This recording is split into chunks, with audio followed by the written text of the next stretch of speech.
Hey there, and welcome. If you really want to teach someone effectively, it all starts with one thing. You've got to understand them, right? How they think, how they grow, and how they learn. So today, we're going to jump right into the fascinating journey of educational psychology, which is really just the science of getting inside the mind of a learner. And let me tell you, the stakes could not be higher. Just think about that quote for a second. It's so powerful, right? It totally sets the stage for everything we're about to talk about. Education.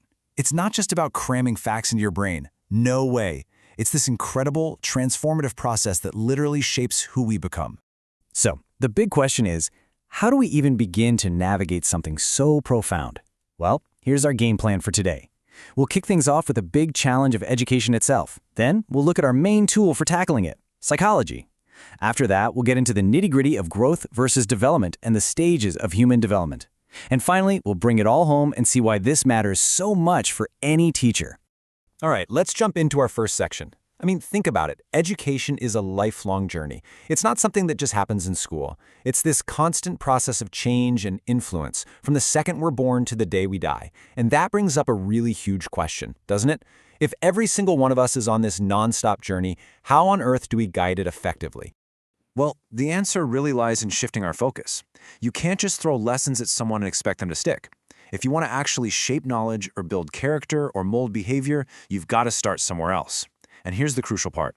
You have to start by studying the learner. You have to understand their behavior and what makes them tick. But how do you do that in a scientific way? And that's exactly where psychology comes into the picture. It's pretty much the essential tool in our toolbox for understanding the learner. But what's super interesting is that psychology has been on its own wild journey.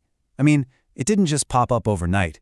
It evolved from this really philosophical study of the soul into what it is today, a science that looks at behavior we can actually see and measure. Okay, so take a look at this timeline.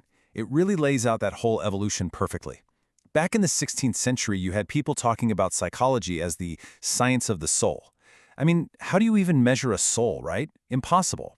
Then it shifted to the science of the mind, and later on, the science of consciousness. Still kind of slippery, kind of hard to pin down, but then, and this is the big leap, in the 20th century, the field finally landed on something solid, something you could actually observe and study scientifically: behavior.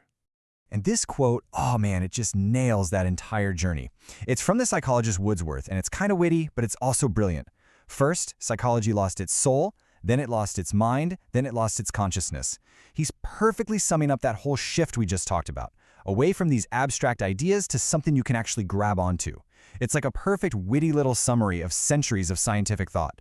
So that all brings us right to our main event, educational psychology. And it's really important to get this. It's not just psychology in general. Think of it as a specialized field. It takes all that cool science about human behavior and applies it specifically to educational situations. We're talking classrooms, sure, but also at home, really any place where learning is going on from the time you're a baby to when you're old. Okay, so if we're going to study a learner properly, we've got to make sure we're all speaking the same language. And there are two words we all throw around, sometimes like they mean the same thing: growth and development. But here's the thing. In educational psychology, they are not the same. Not at all. So let's ask the question straight up. Are they the same thing? And this slide just lays it out so clearly. On one side, you've got growth. Think of growth as the stuff you can measure with a ruler or a scale. Your height, your weight. It's physical. And, it eventually stops once you hit maturity. But development? That's a whole different ballgame. It's lifelong. It's holistic, meaning it includes everything: physical, mental, social changes. You can't measure it in inches, but you can absolutely see it and experience it throughout your entire life. All right, so now that we've got our key terms sorted out, let's actually walk through the learner's journey. We're going to look at the key stages of human development and see how these ideas of growth and development play out in the real world. But hold on, before we dive deep into those stages, let's just zoom out for a second and look at the big picture, the entire learning ecosystem. You've got the teacher, the experiences, the process, the situation, the evaluation, all these crucial pieces. But look what's sitting right there in the middle, at the very heart of it all: the learner. Everything revolves around them. So that's where we need to start, right at the beginning of their journey. So let's zero in on that learner in their earliest days, childhood, from 0 to 5 years old. Just picture a little kid. What are they like? Their minds are all over the place, right? They're super imaginative, incredibly curious about everything, but they're also driven by their feelings and completely dependent on others. And they are like little sponges, learning by copying everything they see. If you're going to teach a kid this age, you absolutely have to understand this unique mix of traits.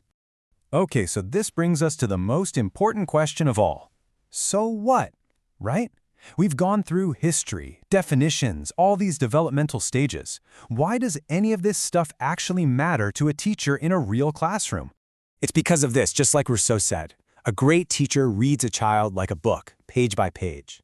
And if you know what chapter that child is in, their developmental stage, it changes everything. You can design lessons that will actually connect with them.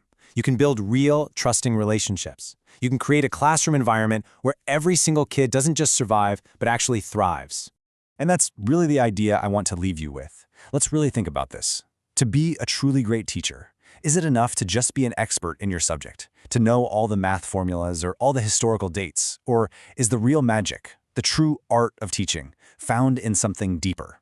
Is it found in that scientific, that empathetic understanding of the unique human being who is sitting right there in your classroom?